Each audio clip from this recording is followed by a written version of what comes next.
The following program is a presentation of the Options Insider Radio Network. For more programs, visit www.theoptionsinsider.com or search for Options Insider Radio in iTunes.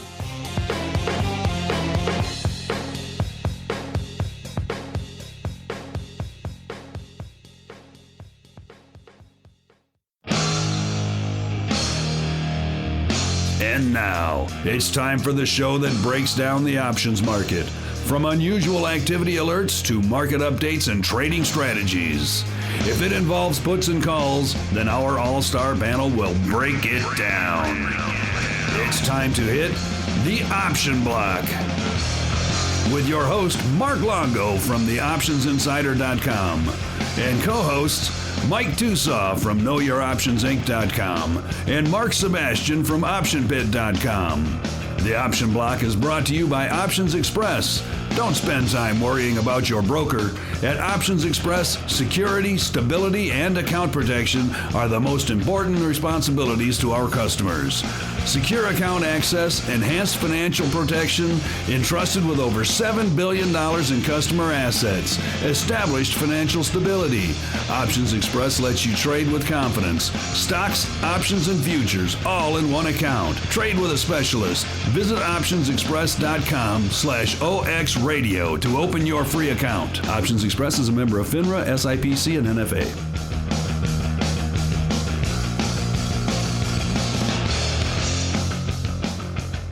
All right, and that rockin' music means it's time once again for the Option Block, your bi-weekly source for all things options. My name is Mark Longo from the OptionsInsider.com, as well as the Options Insider Radio Network. And I am joined today on the old all-star panel by two returning regulars. I think, Sean, you fall into that category now, having done a live show with us and whatnot. So then we'll start there with the man holding down the OX hot seat today. He is Sean Fitzgerald from Options Express. Mr. Sean, welcome back to the show, sir. I appreciate it very much now that I'm actually labeled as the regular. I look forward to that label in the future. Appreciate that, Mark. It's been a rather stale week. If that's one word I could use, it would be stale.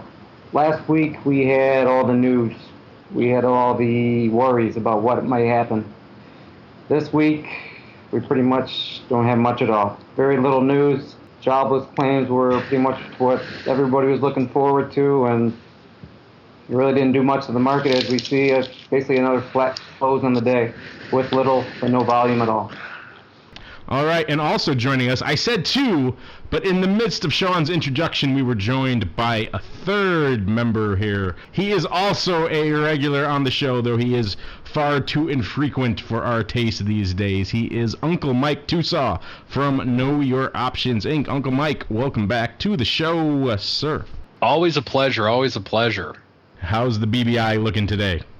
Kind of boring. I mean, when's Apple going to do something already? That's what Sean was just saying. He described the week as stale, and that might be a good adjective for your week as well. Speaking of stale, we are also joined. The last man holding down the old all-star panel seat is none other than the Rock Lobster himself. Good old Andrew Giovinazzi. I always give you the very charitable adjectives on this show, don't I, Andrew? I do seem to get the cream of the crop. Although in Maine, I might be stealing old like most of the people here, but the lobsters are not. The lobsters are succulent and indeed delicious. All right. And tasty. With the team assembled and formed into Voltron, we will dive right into the trading block.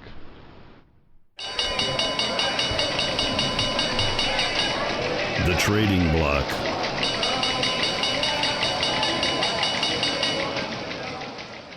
All right, and welcome to the Trading Block. This is, of course, the portion of the show where we dive into what's trading, what's moving the old markets today. And as Sean alluded to, it was a wee bit of a stale day on the old street today, with most of the major indices essentially unched on the day. The S&P closed unched, the Dow pretty much unched, the NASDAQ up 0.3%, a whopping 7 handles, and the good old VIX cash essentially unched on the day as well. So a whole whopping ton of unched on the day for us to dive into here on the old all-star panel. We do have some interesting things to talk about. We will get into in a little bit. We do have some earnings coming out after the close. Good old Nvidia reporting after the bell.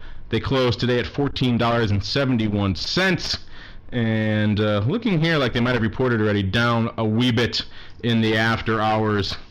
I was working some iron flies here in Nvidia right up into the close, but I did not get filled, and looks like they might have worked out all right, but I don't think I got them off anyway. I'll have to check to make sure, but while we're recording, but looks like no action here for me in Nvidia. But Nvidia looks like it's off slightly to the downside here in the after hours, down about 20 cents. Andrew, what was catching your eye in today's stale unched market? Not much, actually. I was looking at this Dean Foods, up all this money because they're spitting out an asset. So I don't know. That looked a little kind of overcooked to me. Yeah, okay, their earnings were okay, but they're still going to have to pay big dough for all this expensive corn product coming down the road. So I don't know. I thought it was a little overcooked. I also noticed how the volatility is not going anywhere. It's like one of those days where the ball kind of creeps up and the market kind of creeps up. And what's catching my eye is the fact that the ECB still has not said what they're going to do with. We've got an auction next week, and I think that's why we're kind of going sideways till then. Oh, didn't you hear them? They said they were going to do whatever it takes.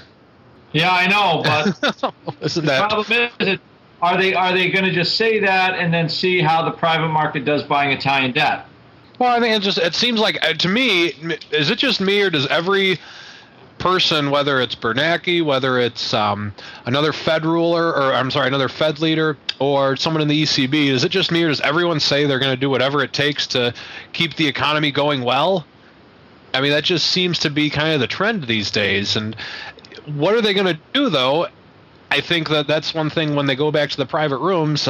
Maybe it's just a hunch, but I have a feeling that they're saying to one another when their wife says to them, "Oh, what are you going to do?" when you say, "Well, I'll do whatever it takes." I'm willing to bet a lot of them are saying, "I don't know." Yeah, that's pretty much standard political rhetoric these days, it seems like. If you don't say that, you're not doing your job as a politician to reassure the masses, even though the truth is usually you're pretty hamstrung from what you can actually do as a president or a political leader in this environment. It certainly doesn't help that most of them don't have the first clue about how this stuff actually works. Other headlines, other interesting stuff going on today. You mentioned the VIX, of course, kind of being the resounding meh that the VIX has been of late. Not exactly a whole lot going on in vol land today. There has been some interesting action. I hate to keep bringing it up, Andrew, but your name of choice seems to keep making a lot of headlines. It wants to stay in the headlines. Of course, Zynga, they fired their COO recently, so that's not exactly a good sign. This guy they just brought on, I think, within a year, or maybe a little over a year ago, so they already ousted this guy. So sounds like things are not working out exactly as planned in the rush to IPO, and then all of a sudden, oh wow, wait a minute, we don't really make any money, or at least not as much as people thought, and our business plan is not as solid as perhaps people thought. But the stock's up a little bit today, up about 2% on that news, so apparently people are happy with the ouster of the COO over there at Zynga. Zynga making headlines, Andrew. I won't make you go through this again. I won't bring back the pain. It's just too fresh. It's okay because I don't have the position anymore. If I had the position, I was still sucking on it, then I would, then I'd be bitter. But it's all gone now. Yeah. So once it goes away, I forget about it and I chuck it into the ash can of my memory like some ex-girlfriend. And of course, the stock now is essentially an option in and of itself, closing at around $3 even today. So not much point in discussing options on Zynga at this point when the stock's trading $3. I wouldn't feel too bad for Mr. John Shepard. He has been taking in a salary of $10.5 million in the last couple of years at the young age of 41. So resigning and taking the rap for, this decline in Zynga. Yeah, that's not the greatest thing in the world for him, but I think in the wallet he's going to be just all right. And of course, some of the other big news hitting the tape today comes in your neck of the woods, Sean, the brokerage space with ETrade. Obviously, they've been a very troubled name for a long time, and today they announced that they're ousting their CEO and they put an interim CEO in place while they're looking for a replacement. The market obviously liked that news because we'll get into the options in a moment here in the odd block, but the stock closed up about 7% on the day, so I guess any news of any change over at ETrade is seen as a positive thing. Yeah, what I find very interesting is this Frank Petrelli, the chairman who is going to be the interim CEO, actually was the first CEO I ever worked for back in the TD Waterhouse days before they became TD Ameritrade and then Ameritrade as it is today. So I remember working for Frank Petrelli, and he would pop in every now and then from New York to Chicago. Goes back about 15 years ago, and he was a very wasn't one of those CEOs that kind of hid in his office. He made quite the rounds, made his face well known that I'm the CEO and I'm going to be here to talk to if need be. Not one of those CEOs that you just never see or hear about as an employee. So I think it's going to be good for ETrade with my experience working for Mr. Petrelli. That sounds like the market agrees with you here, that they're bumping up the stock about 7% today. All right, and with that, we're going to close out the old trading block and dive right into the odd block. It's time to break down the most interesting, unusual, and downright questionable options activity that's been identified by theoptionsinsider.com. It's time for the Odd Block.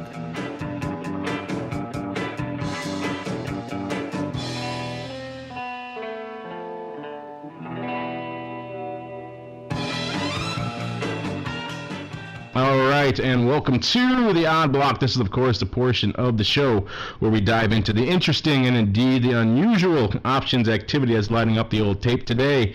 And most of the activity that we saw today was scheduled or focused around the name we just talked about. Good old ETrade, ticker symbol ETFC. This is the name that had quite a run, like I said today, up about 7% on the day off the news that they're swapping out their old CEO and in the process of looking for a new one. If you've been following along with ETrade for a while, this has been kind of a recurring issue with them. Back a little while ago, we saw some of their largest shareholders, including Citadel, looking to perhaps have forced the company into a sale that ended up not going through, but now there is some change at the top. And not surprisingly, we saw some action from an options perspective today, too, and on a day when most everything else was pretty much slow across the board. This is some of the more interesting stuff that we saw. This is the name that's doing about 3,500 contracts a day.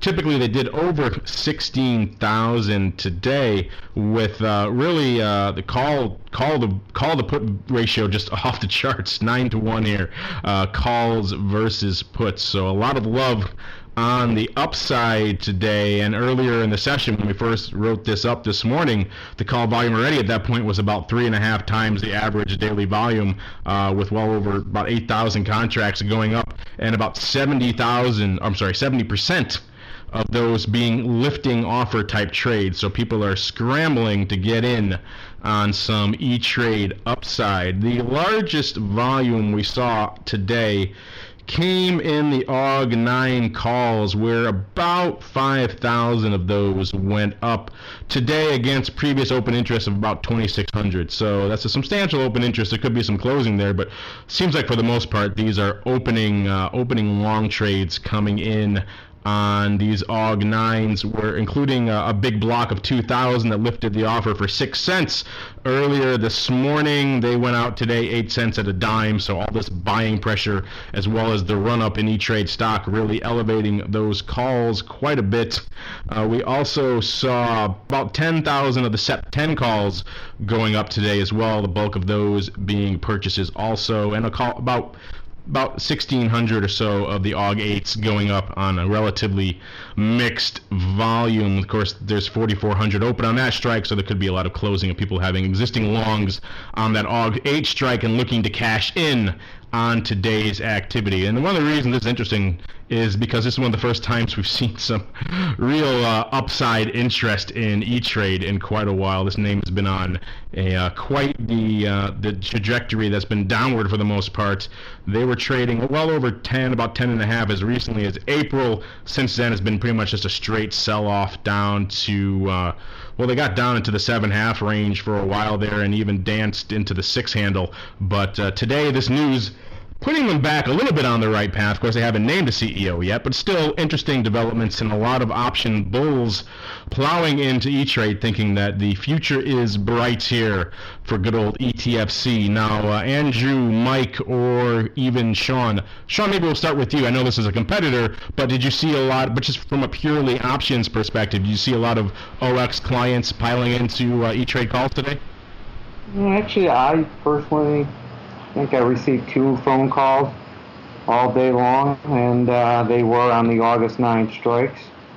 But nothing crazy. I mean, nothing like, I heard the news this morning. I was expecting a little bit more, but I don't really have a lot of clients that are buying brokerage firms nowadays.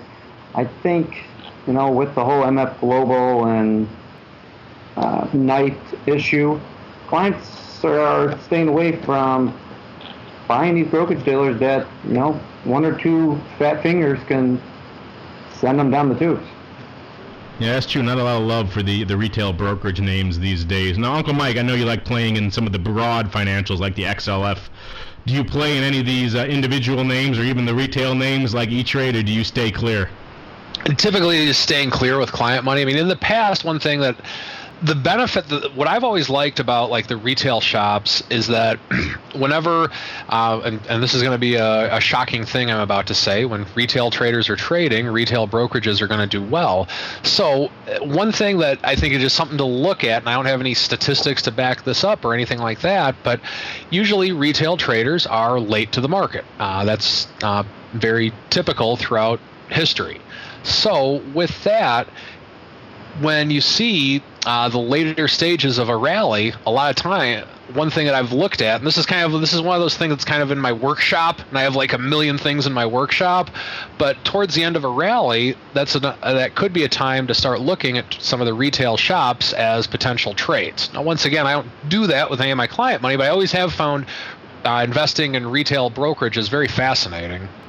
Yeah, you kind of really have to be able to pick those peaks and troughs from the retail volume perspective and who's best able to capture upon that, who has the best clientele poised to do that. Typically that has been options clientele in the past, and I know ETrade never exactly been a major player in the options realm, so who knows how well suited they are in the long term to capture those peaks and troughs. But in general, if there is an uptick in general retail equity trading, then that's certainly going to lift all boats, including ETrade. And so it looks like a lot of the traders out there thinking that is indeed the case. And I think with that, we're going to close up the old odd block for today and dive right into the Express Block.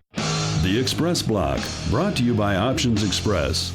Options Express lets you trade where and when you want for every level of trading. From advanced charting, free daily trading ideas, and free educational resources, Options Express is the online broker for all traders. Best of all, Options Express allows you to trade stocks, options, and futures all in a single account on powerful yet easy-to-use trading platforms, including mobile devices. Visit optionsexpress.com/OXradio for your free account. Options Express is a member of FINRA, SIPC, and NFA.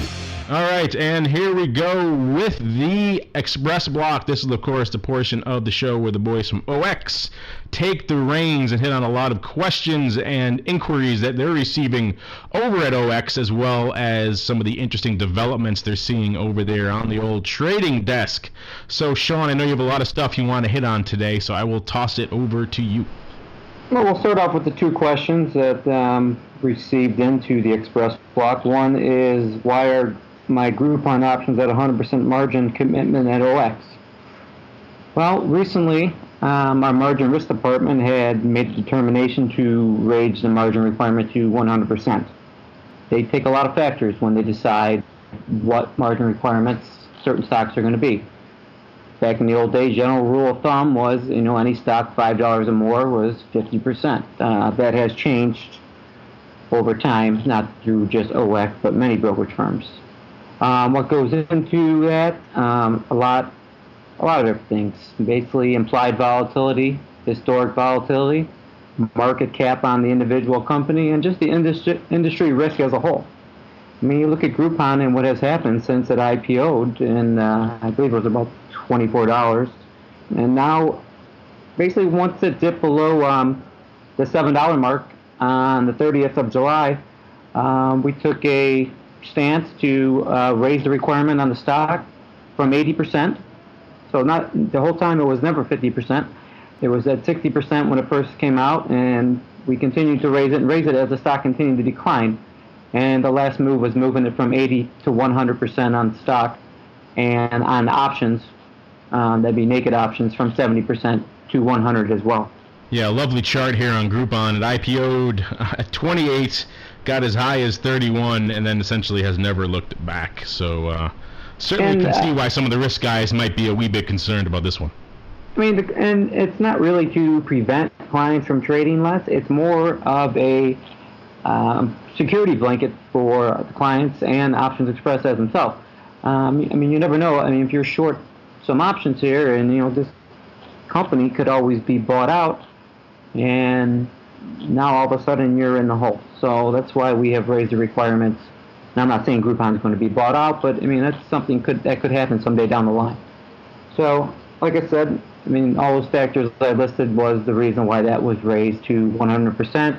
And I would imagine it will stay there for some time unless Groupon can prove that it is a plus $10 stock to stay. And right now, it's not really proving that. Moving on to question number 2 here. Why is OX showing my estimated commissions for closing out a short position for a penny at full price? Now, I'd have to see the actual option that gentleman is trying to close out. It doesn't really matter if it's a short put or call. Our rule here is if the ask is 4 cents or less, and you place an order to close that out at 4 cents or less, you will get a commission break of $4.95, not paying the full ticket charge. However, if an option is trading 5 to 10 cents and you put in a bid to close it out at a penny, you will pay the full ticket charge. The offer needs to be 4 cents or less. So I'm not sure what option this is. So that would determine. The offer has to be 4 cents or less. So below a nickel. Yeah, I think we've had something like a similar question, I believe, in the past on this show. And I think what trips people up on this is the estimated commissions he's talking about. So this is, let's say, Extend or the website when they show you what your estimated commissions for this trade would be. Typically, I think this has occurred in the past where people are an options trading 5 cents, 6 cents. They want to work a closing buyback of their short position for a penny, and the screen shows them essentially a full commission for the estimated commission because it's calculating off where the option is currently trading. But so that throws people off thinking, wait, I'm supposed to be getting reduced commissions. Well, in actuality, when it executes at a penny, if it does, they're going to get that reduced commission. It's just the estimated calculation doesn't calculate where you put your bid in. It calculates where it's trading right now. Exactly. That's my understanding anyway.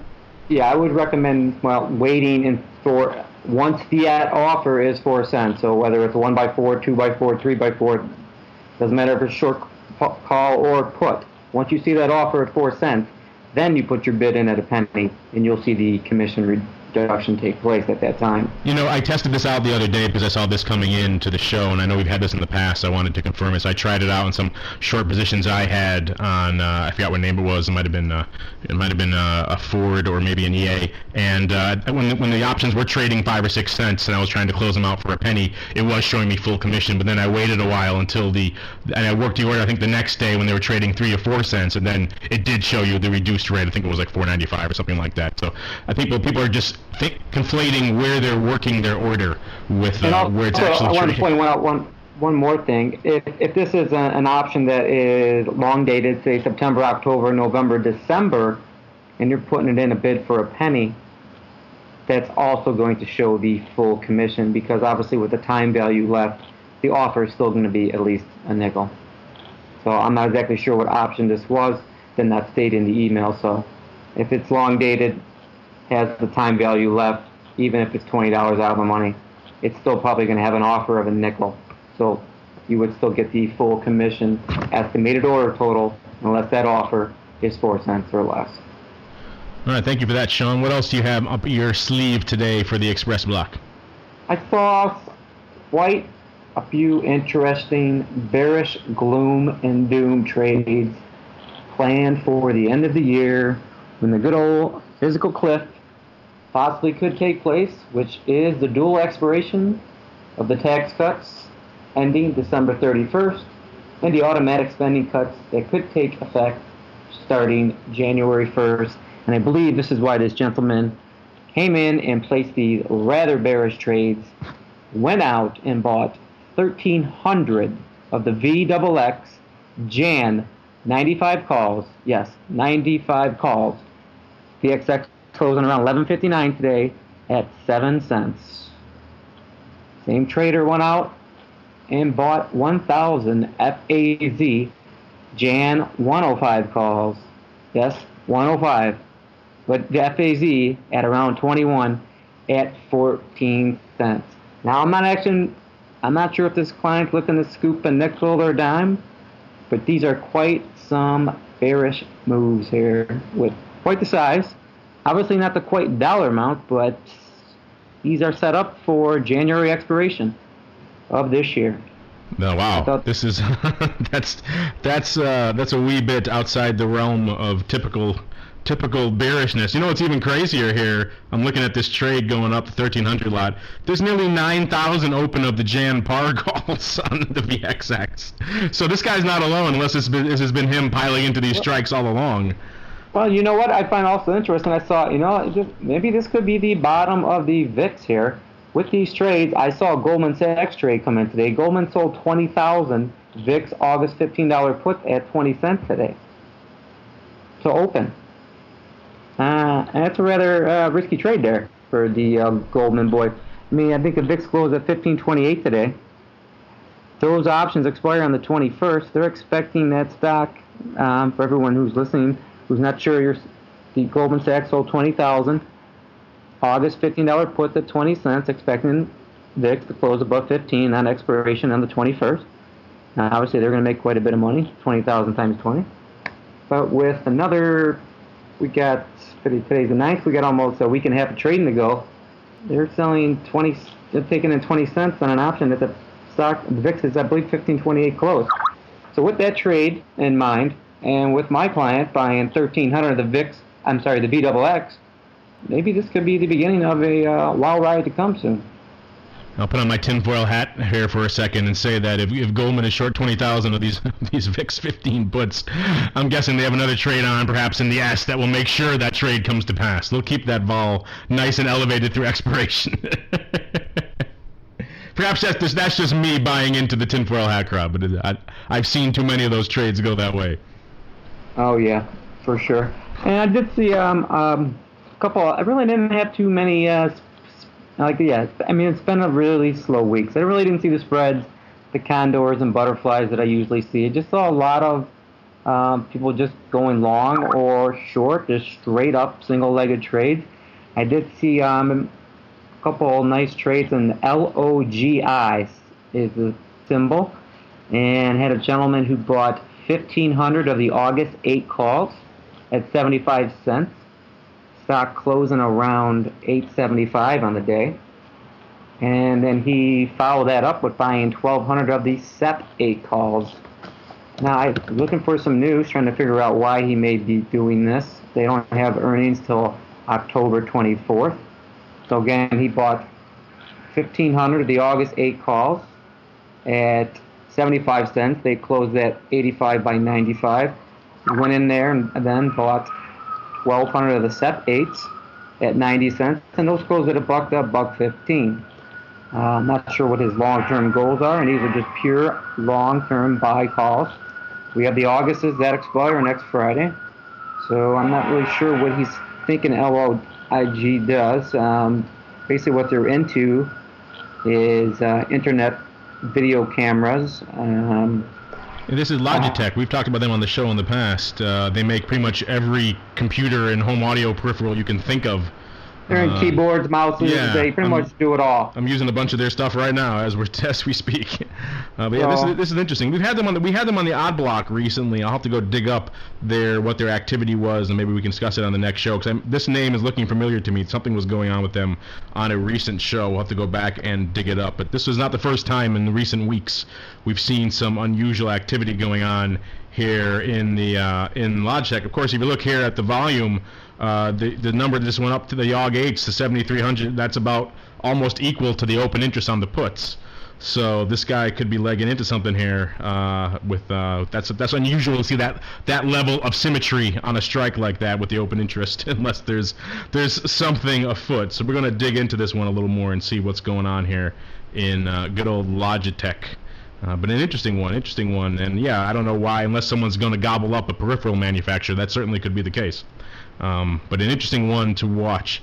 Thank you for that, Sean. That's some interesting stuff. I just wanted to point out one more, sure, good. More of an educational thing. A lot of clients woke up today and noticed they were short Apple. They did not know why. Reason being, Apple obviously paid a $2.65 dividend. Today went ex-dividend date. So a lot of clients, when you're getting involved in these short Apple calls, Priceline, Googles, whatever it may be, you want to pay attention to those dividend dates. If you're short to call, you wake up on ex-dividend date morning, you are liable to pay that dividend. So I had quite a few clients not too happy. They were not aware. Obviously, you place the trade, you need to be aware of what's going on at all times. So I had quite a few clients that are now liable for paying the dividend because they woke up short X amount of shares of Apple. Every single share, they're paying $2.65 a share. So I just wanted to point that out to not only the retail clients of OX, but any other client that's listening. When you're shorting call, make sure you watch when that dividend date is. If you wake up on the morning of X dividend date and you're short stock, you will be paying that dividend. You are liable for that dividend. I'm looking here, and we talked about Logitech on the show back in July 23rd. It came out the 24th, episode 169. We talked about someone rolled 5,000 of the AUG9 puts down to the 8 strike, and that certainly seems to be what I was looking at before, with about 7,700 open on those AUG8 puts. So maybe someone else is coming in now and taking the other side of that and thinking we're due for some upside here in Logitech because they're picking up the calls. But yeah, some size activity going on in Logitech recently, which is a wee bit out of the normal for that name. But with that, we're going to close out the old Xpress Block. Thank you for that, Sean. And now we're going to dive right into our listener mail segment. Now it's time to empty the mailbag and see what our listeners have to say. It's the Mail Block. All right, and welcome to the listener mail. This is, of course, a portion of the show where you guys at home get to join the all-star panel here. And we're kicking it off with a post on the optionsinsider.com forums. It was entitled Puts Deep in the Money, and it was posted by a user going by the handle helphelp. So you could see that this individual is in need of some assistance with his trading. He writes, "Hi, I would like help, please, with a trade I made selling puts." And isn't that always the way? Everyone wants help sell when they sold puts. I sold the $90 puts at a price of $9 expiring in September of 2012, and now they are deep in the money, currently trading at $53. When I sold the puts, the share price was $130. So now he's substantially in the money, nearly $40 in the money on these puts. I realize I have these two choices. A, buy back the options. B, accept the shares. However, if someone can advise how to ease the pain of either of these and recommend a strategy for future put selling trades to provide some downside protection, it would be much appreciated. So, Mr. Help, we can all certainly feel your pain. We have all been in some way, shape, or form in something similar to this. Perhaps not this deep, but this is the downside we talked about before of selling naked puts. You have to be comfortable with picking up the stock at that level, and if not, and things go dramatically against you, you have some interesting scenarios ahead of you. Unfortunately, your scenarios here are kind of limited. You're right. You do have a couple of different options, but you can do a couple of different things that might ease your pain a little bit. If you have a continued outlook going forward in this name and you think this is an overdone or dramatic, exaggerated move, instead of just buying back the options, you can roll them to a lower strike. So then you would get some extra premium back for selling and rolling them down to the lower strike. You'll still be taking the bulk of the hit, but it'll be a little bit better than just going back and closing out the position on its own. And if you accept the shares, there are some interesting trades you can do to help mitigate that. This sounds like a perfect candidate, Uncle Mike, for your ratio repair strategy you like to talk about quite a bit. Yeah, and I was listening to this, and the first thing that I think you also need to be aware of, or the question that I would have, and I'll just kind of address either or, are you levered on these puts? Was this a cash secured put, or was this one to where you're going with 5-to-1 leverage like some very aggressive traders are able to do? And if it's cash secured, then I agree that you can definitely just take the shares, and you can do a 1x2 repair strategy. Now with that, you have to have a bullish outlook on this stock from here. So in other words, let's pretend right now that you're totally flat. Would you buy this stock today because you think it's going to go up? You have to, before you're going to do a repair strategy, you have to have a longer term bullish outlook, because if you think the stock's going to continue to go down and you stay in it and you're trying to do these repair strategies in it, then that's something that a lot of people eloquently refer to as revenge trading. You're trying to get revenge on the stock that did you wrong to begin with. And I've yet to ever see that work in the entire history that I've ever been in the business, and very seldom has anyone ever seen that work. So the first question is, how do you feel about that stock today? I know it's hard to do, but you have to separate yourself and really ask yourself, how do you separate yourself, or how do you feel about that stock today? Are you bullish, bearish, or neutral? How bullish, bearish, or neutral are you? Now, the second thing that you have to do is decide, let's say if you're bearish or neutral on it, get out of it. There's no reason to be in a bullish position if you're bearish or neutral. Second thing you have to do if you are bullish is come up with what would make the most sense for a repair strategy. How far do you think the stock can go over the course of the next year? I'd say that would be step one. And come up with a number, draw a line in the sand. Then decide how far you think the stock can go over the course of the next 6 months, and then over the course of the next 3 months. At that stage of time, decide where would be a good 1x2 repair strategy, a year, 6 months, or 3 months. And that can be based on a lot of different factors. How much of your money do you want to make back? Where do you think the stock's going to be? What gives you the best bang for your buck? So with that, what you can do with that, and I don't know anything about this stock, you can look at maybe, say, the 60 calls and then maybe the 80 calls, and then maybe buy 160 call and sell 280 calls. And then by doing that, you'll have double leverage from 60 to 80. Or maybe you can do the 50s and the 70s. And then if the stock just gets back up to 70, then you're at break even. Now, once again, you have to have the premium to match this up and make this work well. But the point is that there are things you can do. But before you do anything, if you're long something and you're bearish on it, get out. Yeah, that's definitely the case. If you think what's happening in this stock is the new direction for this name, then and forget everything else we just said with the ratio repairs and get the heck out of Dodge. There's other ways that you can trade going forward, and you also ask about different ways you can mitigate your risk going forward, where we talked many times on the show about instead of just naked put selling, instead writing spreads, and that's the most basic way to mitigate your risk, where instead of just writing out these 90 puts outright, you could write the 85-90 put spread and sell it out that way. So you limit your outlay, you limit your risk to that $5 spread. And there's other ways we can do. We've talked about iron flies, my typical favorite, or iron condors. There are many spreads out out there that you could choose to sell and still collect premium if that is your desire, but also mitigate your risk going forward. Or if this is the case and you really do want to use the short put as an alternative entry tool for equities, just be aware that this is a potential outcome of that, and you might want to spread off that risk to mitigate your potential exposure to something like this going forward. So thank you for that, Mr. Help. I hope we helped you. It's like I said, kind of hard to know without exactly knowing what the name is you're trading, but we try. And then we have another forum post coming in here. This one's by AKA S Pro.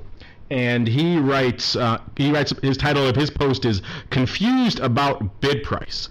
And he writes, I'm trying to understand what is the difference between these two put options and why their bid values are so different. Both are UNG, which is of course the natural gas ETF out there, and Jan 13 puts with a strike price of 18. Thanks for your help. And listeners, you can't see this, but he goes on to list two extremely long quotes, opera quotes, with look like similar options, both Jan 18 puts, but one's trading for $1.21, one's trading for $12.85. And when you see something like that, that's usually a red flag that there has been some sort of adjustment somewhere along the line here for this name. And so I went and looked this one up, and sure enough, UNG did have a stock split earlier this year. They went 1 for 4 back in February. And so these types of lingering quotes is what you see in some of the longer term options that were still listed and were traded back pre-split, and now they have to be adjusted to reflect the new share price. So that's why you're going to see sometimes some of these outlandish type listings. And this name, I looked it up, it's not really listed, it's not really actively trading right now, there's no activity in it whatsoever, but it still exists. If you have it on your books, you could close it out, but it's going to be difficult to really enter a new position in it, nor would you really want to. It's not a very liquid name. You're better off trading the regularly adjusted options, because then of course you can hedge with the underlying, and it's a much more straightforward concept. If you start trying to trade I don't know, Sean, will they even let you come in and open on some of these pre-adjustment names, or they just for closing open interest only at this point? It really would depend. It's going to be there's for the most no part, reason to no. trade a dead strike. I mean, we would try to steer the client. I mean, obviously we don't give recommendations here, but something like this, whoever just said that in the background, I would agree with you. There's really just no reason to do something like this in my mind. There's any liquidity for it. You may end up trading with yourself. Yeah, pretty much. And the spreads are going to be atrocious, and you're right. Essentially, it is a dead strike. So unless you have some serious axe to grind, or you have an existing position in the strike you want to close out, stick with the regular priced option. You'll be much happier for it. And with that, we're going to close out the old listener mail block today. I want to thank all of you guys out there for writing in and joining us on the show here today. And if you want to follow in their footsteps, by all means, post on our Twitter account, twitter.com/options, or on our Facebook page, just search for Options Insider, or of course, just post on our forum there at theoptionsinsider.com. All of that gets back to us on here on the show. But now we're going to dive right into Around the Block. Around the Block.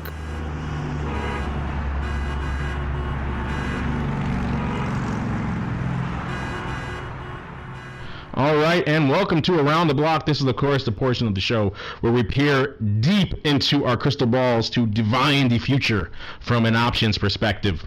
And Andrew, we'll start with you. What are you watching out here for the Around the Block segment? I actually am watching Cisco for the earnings. Uncle Mike, cover your ears. Don't listen, Uncle Mike. I know. It's all right. I'm actually, buying juice. I think Cisco's moving a little more than normal way prior to earnings. So I think there's some renewed interest in the name for whatever reason. And it makes buying a little juice in there interesting. Groupon, who knows what's going to happen with that thing? Yeah, Groupon is a beast these days. Yeah, and we're waiting for the crop report tomorrow, too, on if you see if the corn crop is as bad as everybody thinks it is, which, it's entirely possible. Maybe another limit update tomorrow. Could be. We'll see what the deal is, but yes, those are the things on my radar, and how that corn crop will affecting all consumers of corn. And Mr. Tusa, I hope you've uncovered your ears now, Uncle Mike, because I know he brought up that name that shall not be named, a.k.a. Cisco. So I hope you weathered that pain, Uncle Mike. But what are you watching here around the block? Well, what's interesting right now, like the S&P right at 1,400, the Russell 2000 right at 800. We're at a lot of big key, and the NASDAQ right around the 3,000 mark, and even to some extent the Dow right at 13,000. We're at some pretty big numbers right now, and it's interesting to see how these last couple days they've just been sucking in these magnetic numbers that we've had.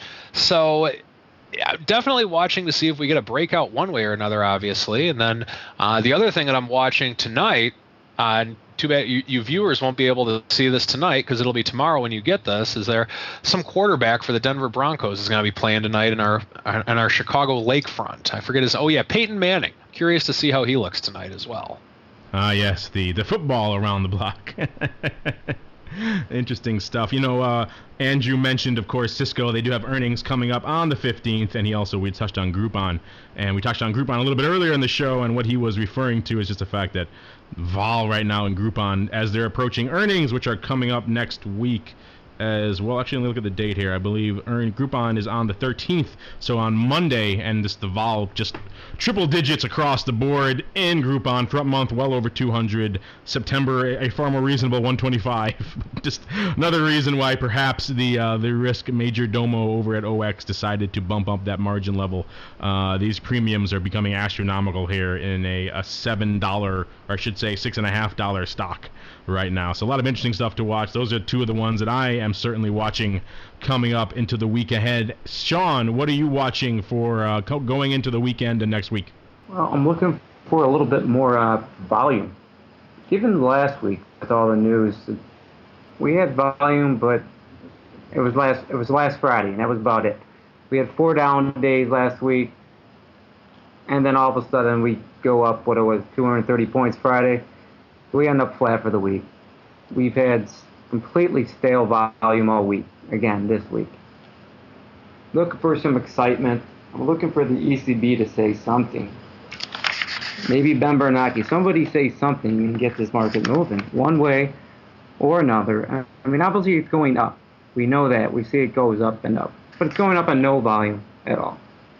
But that makes me wonder, with some of those trades I mentioned earlier, if we can be in for quite the ride anytime soon. I think one thing I did catch, I don't know if anybody else did, the ECB Governing Council member, Christian Neuer, not sure who that is, but came out today and said that the ECB will be ready to act very soon today. Wonder if they're going to pull one of those late Sunday night things this Sunday. And Monday morning we walk in and we see the futures up or down 200 points. Yeah, some more literal weekend risk perhaps on the table. So something to keep in mind as you're trying to unload your premium going into the weekend. Maybe you keep your powder dry a little bit to see what unfolds. That came across the table about 7 a.m. Eastern this morning. I don't know how many people caught that, but they said they were acting very soon. So what very soon means in Europe, who knows? All right, thank you for that, Sean. And that's going to do it for the Around the Block segment. That's also going to do it for this episode of the Option Block. But before we go, I want to let all of my cohorts here on the old All-Star panel let you guys out there know what's going on at their respective endeavors. Starting off with you, Andrew, what is coming up in the land of the pit? Next week we have very aptly, a free webinar on how to adjust your iron butterflies. Apparently, maybe we should do one on when you're going to be assigned on dividends when you have Apple. But very much, it's a great way to first understand, what a fly strategy is all about first. And as with any short gamma trade, you always should have some sort of adjustment routine planned ahead of time, so you can kind of keep rolling with it. So that's what we have planned for next week, I believe next Wednesday. Go to the event page, www.optionpit.com/events, and you can see what we have on tap for everybody. Maybe you should send a coupon code to our friend helphelp here so he could get a discount on one of your adjustment seminars on how to adjust his short puts. Yes, although I think Mr. Toussaint did a very good job going through that. And I just recommend anybody, if you don't have portfolio margining, you should not be selling naked options. Just take that as a rule of thumb. Yes, a rule of thumb. That's what I was looking for. All right, so if you don't have $100,000 in the bank, Andrew says no selling options for you, at least not naked. Yep, exactly. Just not naked. It just makes a big difference when things go bad. Huge difference. Thank you for that, Andrew. And now, Mr. Tusa, I know you guys have been talking about resuming sometime soon the old webinar train. Any more granularity, any more clarity you can give our listeners on exactly when that's going to happen? We might have one coming out in about 2 weeks, but it's still not finalized yet. Contract terms are still being negotiated. It's kind of a last-second thing. But nonetheless, I would say a month at the latest, the webinar train is going to be rolling and in full steam. I'm looking forward to my Stupids webinar. When can I get that one, Uncle Mike? You'll have to open up an account with us at our new clearing firm. I get no old friend discount, huh? I don't get the free Stupids webinar. I have to go through all your hoops. I'll remember that, sir. Very few, but that's the thing. Very few hoops. It's that easy. It's just that easy. Now how much would you pay? There you go. And you get a free set of steak knives with every webinar. I knew I should have thought of that. That offer may not be binding when you actually register for the webinar. Just letting you know. And speaking of great offers and deals, Alex was on the last show, Sean. He told us all about the Idea Hub and just what interesting stuff that may hold down the road for you guys on the trade desk. I'd imagine it's going to be great too, because customers are going to call up looking for ideas, and you have that hub sitting there right in front of you to do some of the work for you. So I'm sure they have a lot of seminars and webinars coming up, maybe explaining the Idea Hub and how it can be used by OX customers and clients. So anything along those lines coming up? Yeah, the Idea Hub is something put together. I mean, it's ideas. It's not recommendations. It's ideas. It was put together. It basically has 4 main categories, and within each category, there are bullish, neutral, and bearish ideas. The 4 categories are big movers, earnings, premium harvesting, and covered calls. So within all 4 of those areas I mentioned, whether you're looking for a big mover, you're an earnings guy, you're looking for covered call, there's bearish, neutral, and bearish positions on various stocks that were put together by our predefined screeners and Dragon tools that have been around for a couple of years. We combine them into one. So I highly recommend you open an account at Options Express. We don't require any minimum funding. We're not going to hound you to fund it. And just check it out and play around with it. We have a lovely virtual trading room. You can add $1 million, you can add $25,000 and play around with it. There is free webinars on a daily basis. And then there's also workshops that we float around from city to city from time to time. And if we're ever in your area, those workshops are always for free as well. Again, it's optionsexpress.com. Open an account for free. Check out all these neat tools, and especially this new Idea Hub. It's getting a lot of good publicity of late. Yeah, it certainly does look interesting. I haven't had a chance to play around with it much since the last show, but I'm looking forward to doing exactly that, because that type of idea generation stuff, particularly from an algorithmic, just pure data perspective, is really intriguing. It's not calling up a broker and seeing what he likes today and kind of thing. It's just putting out some very interesting ideas based on open interest and movements in the underlying and a premium and a lot of other different variables. So it's interesting stuff. I'm looking forward to playing around with it a little bit more. And of course, if you want to learn more about anything we touched on the show today, the unusual activity, the education, the trade adjustments, the news from the options market, or anything else, or if you want to join the legions of listeners who have let their voices be heard on the old show, then by all means surf on over to theoptionsinsider.com. You can find all of that information and much, much more, including all of our programming there on the old Options Insider Radio Network. But unfortunately, with that, we do have to bid you adieu until the next episode of the Option Block. But before we go, all of us here on the old All-Star panel want to thank all of you in the listening audience for downloading and streaming and subscribing to this program and making it such a success. And we'll see you next week right here on the Option Block. Become a part of the Option Block. Just visit www.theoptionsinsider.com/forum to post a question for the hosts. You can also submit questions to twitter.com/optionblock or leave a voicemail at 312-544-9356. Make it interesting and your question just might make it on the air. The Options Block is property of the Options Insider Incorporated. All rights reserved.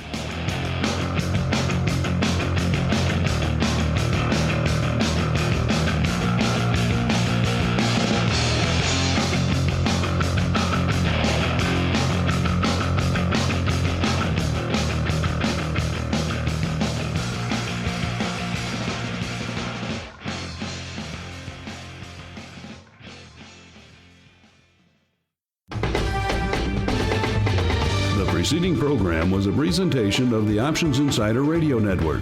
For more programs, visit www.theoptionsinsider.com/radio or search for Options Insider Radio in iTunes.